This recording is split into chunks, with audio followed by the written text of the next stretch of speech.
Хайде с нас в Приказната гора, където можем да се потопим в сюжета на най-различни български народни приказки. Още с влизането в парка се запознаваме с 7-те чудеса на света и с информация за Тадж Махал, Великата китайска стена, Колизеума, древния град на Майте Чиченица и статуята на Христос в Рио де Жанейро. След като обогатихме общата си култура, влизаме навътре, за да разгледаме сюжета на приказките. Първата, на която попадаме, е тази за дядовата ръкавичка. Паркът е много прохладен, а всички фигури са каменни и представляват различни герои или сюжети от приказките. А ако случайно децата не могат да разпознаят героите на приказките, отстрани можете да прочетете цялата приказка на детето. Всичко е цветно, красиво, едно прекрасно бягство от жегата в града. Приказките са басни или такива с поука, които всяко средностатистическо дете между първи и втори клас знае. Все пак беше интересно да си организираме познаване на приказката преди да видим името и по героите. Цялата обиколка на парка отнема около 1 час. Моето дете се снима с различните герои от приказките.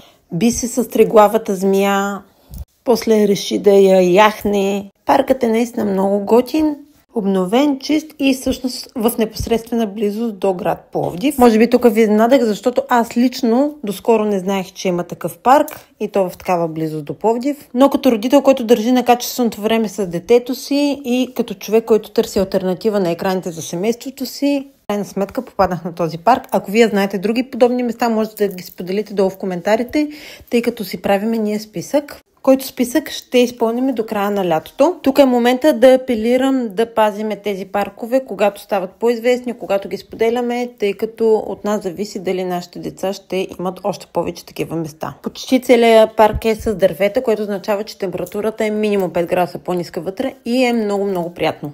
Има горска пътечка, която ни отвежда от едната приказка до другата приказка. И някой досеща ли са коя тази приказка? Споделете ми долу в коментарите. Най-голямата атракция лично за нас беше дядо Вадя Ряпа. Много готино направена наистина. И хора, знам, че живеем в модерен свят, който постоянно се развива. Но нека да се стараем да предадем ценността за децата ни да четат, да развиват фантазията си и да останат деца, които мечтат с една идея по-дълго. Накрая на обиколката ни се вдъхновихме ние самите да измислим една приказка за нашия ден. Ето, чуйте каква е тя. Разкажи ми една приказка.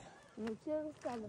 Имало едно време 30-50 камъни.